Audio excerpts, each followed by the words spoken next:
Hello everyone, welcome to Cover 2 TV. I'm Steve Hort, this is Chris Pajak, this is Tom Jennings, and we are here to preview the two championship games.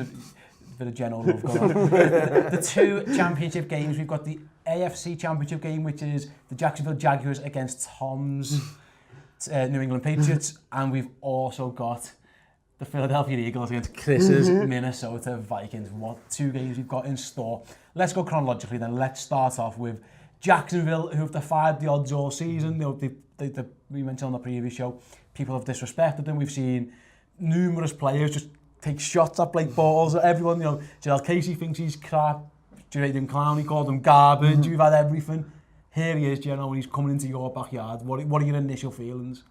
You'd think I wouldn't be scared, but I'm breaking. I'm so scared of the Jaguars because they're set up to beat the Patriots. They can get pass rush with 4, which is, that's the kryptonite of the Patriots, and they get pass rush up the middle. And not only that, they also have excellent coverage cornerbacks. So Patriots have got to beat them by beating man-to-man coverage in contested catches against the best secondary in the league. And then Tom Brady's going to have pressure in his face all game. I am actually so fearful in this game. That's how Denver knocked the Patriots out last time. We saw them lose a frigging playoff game. I think, you know, every time they get, that's what you do. Jackson and Campbell up the middle, Ramsey and Boye on, I imagine Hogan. I'd take Ramsey on. I think they're going to put Ramsey on Gronkowski. Or Ramsey you might see Ramsey in the slot against Gronk. I think that's the only way that you probably do it. Either way, Chris, it does. On the Patriots offense side of the ball, it's the first time for a while where you can genuinely think that's a way to beat Tom Brady, because we saw Denver do it a few years ago. That's how Brady loses, when teams smash him down the middle and his receivers, who aren't that good, well, not that great, they are good, they're not true ones, I think, other than Gronk, winning contested catches against two of the best 3 or 4 cornerbacks. That's it. I think when you look at the talents from the Jaguars defense to the Patriots offense, it's a mismatch in this game. I think the only thing that they've got going for them in the passing game is Gronkowski and Brady.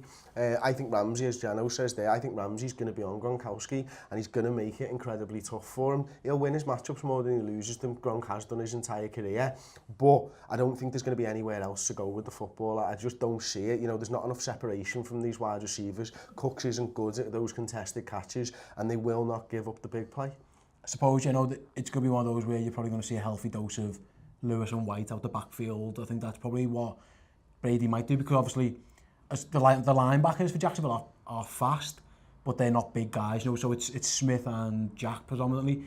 Lewis, for his, you know, he's a strong player for his build. He does break tackles.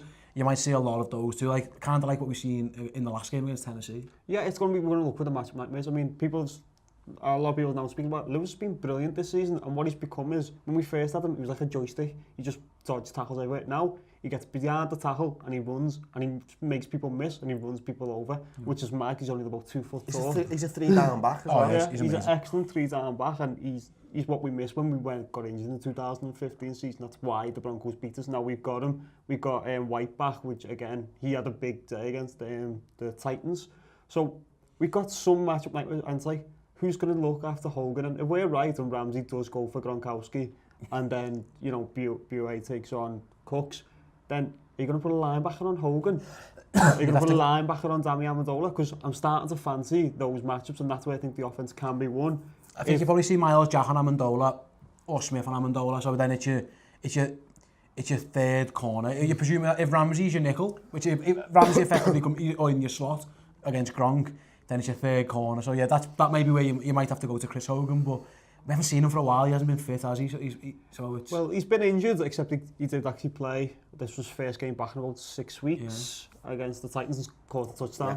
So this could be a little bit like the Steelers game, where people weren't thinking about Chris Hogan, and that's why he beat you. That's what I'm hoping. I think we can sit here and talk about the Patriots and what they're going to do on offense all day, and we will not come up with what they're going to do on offense, because nobody knows with the Patriots. You know, we're talking about Lewis. They might just not even use him. I've seen the Patriots do stuff like that where it's just like Brandon Bolden comes in or something. I would be massively surprised if we didn't go bigger, play Gillisley and try and drive it down the throats, because that's the weakness of the Jacksonville defense. That's an option we could go with. There's options. At least there is options. That's one thing for sure. You are right, Chris. If we flip over to the other side then, our man Blake, who, like I say, everyone seems to, for some reason, everyone hates Blake Bortles. They just can't wait to put the boot in. Because have you watched them? I mean, yeah, that's fair enough. I'll again clip that off for next week, hopefully. How do you see this Jacksonville offense? What do you see then? I mean, obviously, Fournette's going to be a huge factor. Hopefully he's fit. He had the ankle. He got knocked up with the ankle, but he's going to play. Okay, I'm going to start with the start of the game. Now, Belichick normally defers. I don't think he does in this game. No, I think he takes the ball and he gets up a score. And I think that is what Belichick is going to be wanting to happen at the beginning of the game, because if this Jacksonville Jaguars team go down the field with the first drive, take some time off the clock, Fournette gets going and they get up, that opens up their game plan. And I think it's going to be a really interesting to see if Belichick does win the toss and to see if he does that. I agree, sure, if he does, yeah, for sure. Passing game wise, it's been he's lost his 2 best receivers so far, hasn't he? It's been like a load of no-name guys who've been catching passes from Blake Bortles, but I don't know. I again, as well as he played against the Steelers, you've got to think this has got to be a game where it's got to be a healthy dose of Fournette. Even if you are down by 7, you can't get antsy. You've got to just get. You've got to keep. A, Tom Brady can't hurt you when he's sitting on his arse on the sideline, and B, the last thing you need it's going to be a pretty cold day, I imagine, in Fox, but it usually is Blake Bortles throwing in the wind, because I've seen that happen, and it's yeah, and this is the thing with the Jaguars team and why they're in the championship game is everybody knows what their game plan is, and yet they're still able to execute, and that tells you how good each of these players are at their individual positions. You know, they're going to be running the ball. They were running the ball fantastically well. They were opening up lanes for Fournette to go through. And Yeldon as well. You know, a guy I'd not really heard of for a couple of years. But yeah, they kept on opening it up, and we talked about it in the last show. It opened up that run-pass option, and Bortles, when he's just given one person to read, is able to hit those throws. It's when it's a true drop-back pass, and he's got 3 or 4. That's when you're going to see the mistakes. That's what Jacksonville Jaguars need to make sure that they're not doing.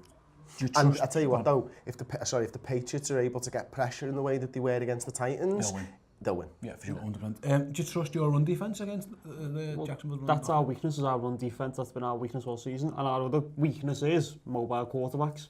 Blake Bortles is one of the best run quarterbacks there actually is in the league, and no one's really saying that. That's how they won the Bills game. Yeah, that's how they won the Bills game, and it's actually, I think he's ranked like maybe 4th all time in terms of yards per attempt at QB run. He actually is excellent at it, and that's been the Patriots' problem, because they can't get pass rush.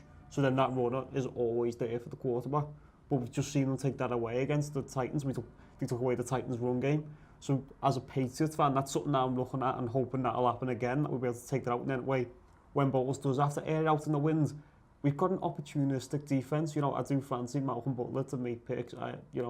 Gilmore not so much, but McCourtney and Chung are very athletic guys who, will take the ball away, and I think that could be the change in the game, because I think no matter what we see, we're going to see Tom Brady look bad in this game, because the Jaguars just got that defence to make him look bad. I think the Patriots defence are going to win them the game. What about I forget what game it was, Jenno, early on in the season, but the Patriots set up to stop the run and they brought the big guys in. And I think that quite often the Patriots don't set up to stop the run and they leave the big guys on the sidelines. When the Patriots do set up and they bring the big guys in those big packages, they are very difficult to run against. Who was that early on in the season, do you remember? I don't remember. I can't remember it. I know what you mean. No, I know it's in terms of that's when you'll see maybe James Harrison get a few snaps when we're looking to just take away the run. Because I think we will. I think we're going to stack the box. We've been playing pretty much like 1 or 2 linebackers all season, and that's just been our rotation. I think we're going to try and stack the box. I don't think we're going to go nickel defence just constantly, because I think we feel as if we can stop their passing game with just man coverage. I was about to say, you'd fancy Butler and Gilmore against any of the wide receivers that Jacksonville have got. So yeah, I agree. They should. I mean, in my personal opinion, you should see Patricia's defence go and stack that box for sure. And say to Fournette, even if you run it 20 times, but you're not getting 100 yards, we're just going to limit you to 2s, 3s. And then eventually we'll trust our quarterback to make the plays that win the game, because that's what he's been doing for over 2 decades now. Well, it's not even, you might go to the length of the field, but you're not going to get a touchdown. You're going to get a field goal at most, and then you'll fancy Tom Brady to at least, even if he's having a bad day, lead at least a couple of touchdown runs or more field goals than they will. I'm calling it now. Brady quarterback sneak. He's going to score. He's going to score. At some stage. Patriots for you? Yeah, I think you have to. I think, listen, how many times have we been to the championship game? 7 times on the bounce now, and listen, this is the greatest quarterback that's ever played the game of football going against Blake Bortles and the Jaguars. And as good as that Jaguars defence is, they're not Tom Brady. I'm obviously on Patriots. I'll be honest, if I wasn't a Patriots fan, I think I would go Jacksonville in this game just because I think the matchup suits them. But I think Brady's going on the phone to his suddenly ex-friend Jimmy Garoppolo, if you believe any of that. Garoppolo was good against that Jaguars. Exactly. So he's going to say, how did you win? And Garoppolo's going to say, I ran round a bit, and Brady's going to go, crap. Yeah, I had to run a bit and Brady goes, oh, fuck. I'll just pass it to Gronk then. Yeah, I'll just throw it to Gronk instead. I'm calling Jags. Okay. I think the Jags are going to win. I think the matchups. The only way I've ever seen Brady's kryptonite is this team. It's Calais Campbell and Malik Jackson. It's Malik Jackson who did it last time, just putting him on his arse. I might be mad. I might be absolutely crazy and picking against Tom Brady and Foxborough against fucking Blake Bortles. I don't know. I've got a feeling that. A crazy season. I've seen Stephen Diggs catch a 65-yard I've seen a lot of shit happen in this season that has made me go wow, and I think it's going to be one of those where Malik Jackson or Calais Campbell get a few. Is this the change of the guard, Brady for Bortles? I was going to say, he's been around for so long that we need a new king. Yeah, and King Blake has just got a ring to it, hasn't it? No, I'm just going a defensive game. I think you might see a couple of defensive touchdowns, 1 or 2. I go back to that Denver game and I know it was in Denver, but that's the blueprint. That's how you beat Brady. It's how he's when he loses, which is rare. And this is the team that can do it too. And I still don't trust this Patriots defense, which I should, because they haven't let many points past them.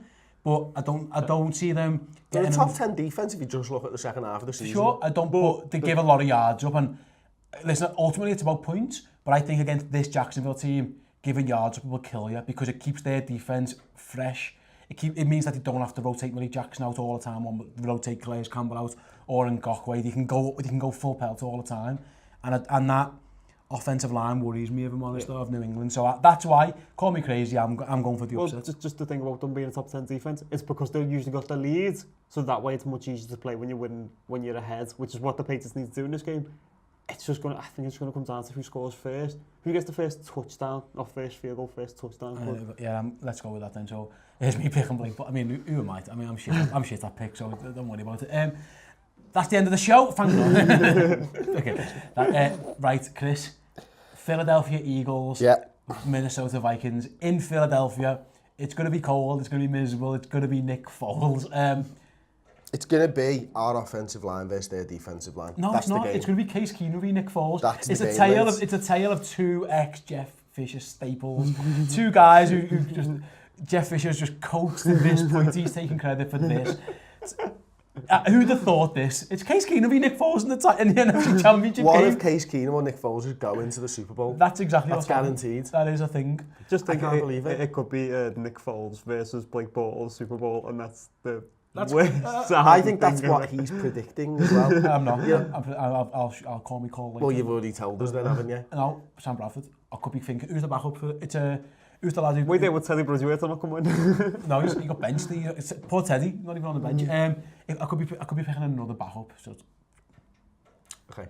I'm picking the Vikings. I'm picking the Vikings too. After seeing another offensive line injury for the Vikings, having seen what the Eagles defensive line did to the Atlanta offensive line, that's the game right there, isn't it, for you guys? And that front seven, which rotates so well for the Eagles, they're always fresh because there's like 10 of the fellas against a pretty banged up offensive line where you've got tackles playing at guard and all kinds. That's the game. That is the key to the game, and I don't know how we're going to work around that. It's going to be incredibly difficult. One thing that we didn't see a lot against the Saints until probably fourth quarter was Keenum moving around a lot, and I think there's going to be a lot more of Keenum with his legs in this game. He can do that. He's mobile. He is mobile as fuck, like.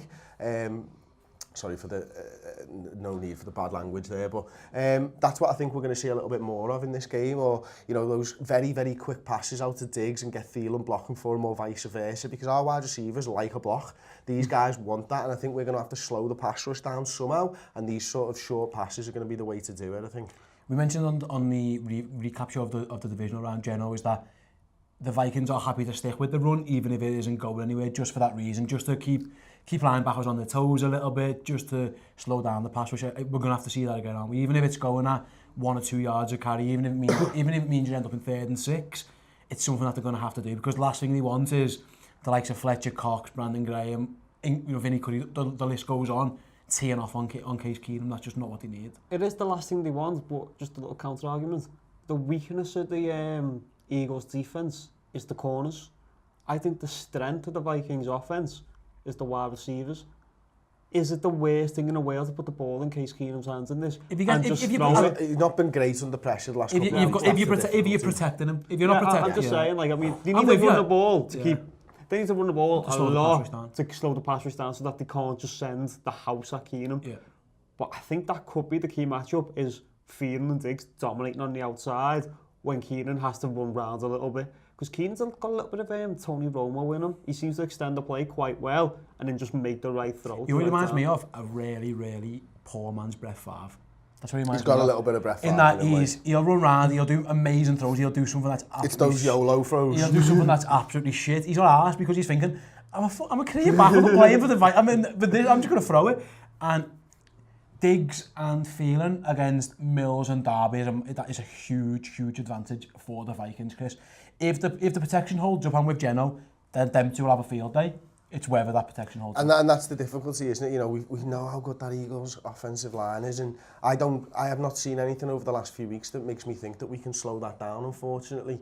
You know, we basically played the 5 best guys against the Saints, you know, right guards playing left guard and left tackle, and, you know, there was all just mismatch. Elfine has a really poor decision late on in the game he doesn't snap the ball, and you see the nervousness that comes in from a team that's not played together and a line that's not played together. There's going to be some incredible coaching going on if we beat that defensive line. I think that's probably going to be the focus of this week for us. Do you think you'll see a lot of Latavius Murray blocking?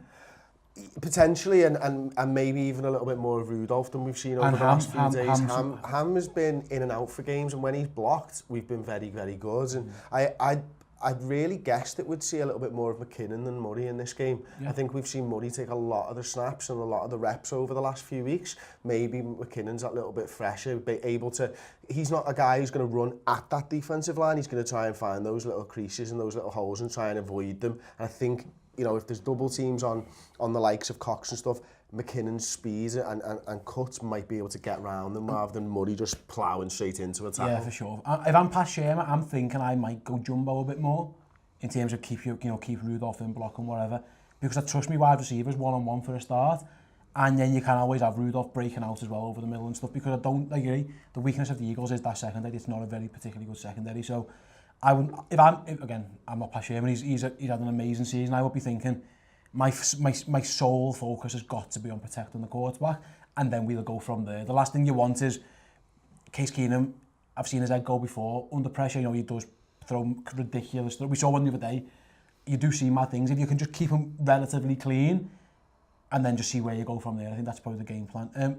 Let's flip over then, Jenno, to the other side of the ball. We've got Nick Foles, who's Nick Foles against one of the best defenses I've seen for a long, long time in the Vikings. I don't know, again, that just seems advantage Vikings from the start. It's massively advantage Vikings because it's Nick Foles, they're going to do the run-pass option. But I don't like the matchup of Blunt or J.J. running against that Vikings defence. I think they're made up for them. I actually think the Eagles should use a lot of Smallwood in this game on screen passes. Get them outside to the corner. Or Clements, it might be. Or Clements, yeah. Whoever's the third down back, get him outside on screen passes and see if they can get round the Vikings defence. Like the way Kamara did. I know Kamara's an exceptional talent, but I think that's the way they've got to do it, because I don't think you're going to be able to run straight through the Vikings defence. If that's the case, right, I think Kendricks eats that up, but it's about making sure that they get it on Anthony Barr or Ben Gideon. And if they can get him matched up against those two, I think that's the option that they might have to go for. We saw against the Saints, a lot of times you saw Kendricks having to go split out wide, didn't we, to cover, and that's where you want him. You don't want him in the middle. Kamara touchdown was on Kendricks. You don't want him in the middle. You do not want him in the middle of the field. In terms of the run pass option, then, first of all, you need smart safeties, and well, you've got the best. For me, Harrison Smith's been the best. In fact, PFF voted him as the best player in the league this year, regardless of position. Didn't get voted for the Pro Bowl, go figure, but you know, he's an all-pro, he is the best. He will diagnose that pretty quickly. I think you've got, in that situation, you might see someone spying Nick Foles, not so much for him running, but for that RPO, in that you want him handing that RPO off. I think you want Blunt and Ajayi running into your line, What you don't want is you freezing and then him finding a Jeffrey or an Aguilar or a Smith or whatever. That's the game there. Yeah, I think you're right. And listen, Smith's brilliant at diagnosing these, but all of our linebackers are as well. You know, Sendai. Very clever team, aren't they? Yeah, we are, mate. And we don't make massive errors in the game, and you know we're comfortable giving someone 4 yards and knowing that of the next 2 we're going to stop one of them, and think that's what we do really well. You know, even 3rd down and 3 we just don't give them up very often, and it's because everybody plays smart football. They're well coached, and Zim is able to get them into the right packages. You know, we saw very little of Newman actually in the game against the Saints, but he's a clever guy. He's not the fastest guy anymore. You know, he's 39 years old, but he'd be a good option. We saw that a few weeks ago. I can't remember who it was against. He played well against the Panthers. It was McCaffrey. You know how many he tackled McCaffrey twice in open field. You know, and this is a 39-year-old fella who's still able to do this, and I think he could be key in this game actually. Yeah, in one of the positions which in the league, that's usually the position you run out of gas second quickest. I mean, running back's first, but then corner is usually the one that goes quickest. But I actually felt like he actually got picked on a little bit by the Saints. I think the Saints seeing him as a weakness. Kamara was too fast for him at times. But the thing with the Eagles is, I think I like Alshon Jeffrey and Aguilar winning contested catches. I don't like them winning contested catches against that Viking cornerback. Waynes and Rhodes. I don't want to be having contested catches against them. So again, I think the Vikings seem to be winning most of these matchups. And I think it's all going to break down to the line of scrimmage is going to dictate this game. It's going to be proper 1950s football, and whichever line of scrimmage wins. The other thing is as well, we didn't see a lot of blitzing against the Saints, and I think we're going to see a healthy dose of Mike Zimmer. Really like out the box blitzes. The Eagles' O-line has been banged up, but it's got some top players, and it kept Foles clean against the Falcons for the most part. I think Tack McKinley sacked him once. Other than that, he had pretty much all day. Again, it's a cliche of football, but I'm with Jenno in that this game is just won at the snap. If you can't stop that defensive line, the pass rush, Case Keenum's going to feel it, and then that's where his head might go. And conversely, if you can get after Nick Foles, his decision, he's slow in terms of he's quite methodical. On RPOs, he's great, but if he's not in an RPO, he doesn't read the game well. I don't think he goes through his possessions quite slowly. That's the game there. Whoever gets the most pressure on the quarterback, it's basic football really, I suppose, is going to win this game. Right, picks time, Jenno. I still don't know. Vikings, let's go for it. Vikings. Yeah, Vikings clean sweep as well. So we're predicting a Vikings Patriots Super Bowl, which Keenum, Brady, Bortles, Keenum. That's a thing. Imagine whoever had money on the fair play, if you have money on that. I might change already. I feel ridiculous. As I say, just saying that out loud. The NFL want Brady, and I'm telling you that now. That's what they want for sure. A Vikings home Super Bowl on the cards, Chris. First time ever, man. Wow. The best team of all time, but arguably against a team playing their first home Super Bowl, or in my case, King Blake going to Minnesota on the back of his stallion to slay the Vikings once and for all. I can tell you this though, if it is the Jaguars and they play the Vikings, congratulations, Chris, because you've really smashed them to pieces. Yeah, it's mad, isn't it? Like, we're so close, I can't believe it. So yeah, again, let us know in the comments section below who you think will win. Tell me why I'm an idiot. If you're an Eagles fan, again, please make the case for why your team could win as well. I presume it starts and ends with Fletcher Cox. Right, that's it, guys. Good luck. Good luck. Good luck, Chris. And we'll see how all the best for you guys. You not so much. Chris, Tom, and from me, Steve. That's been Cover 2 TV, and we'll see you all soon. Goodbye.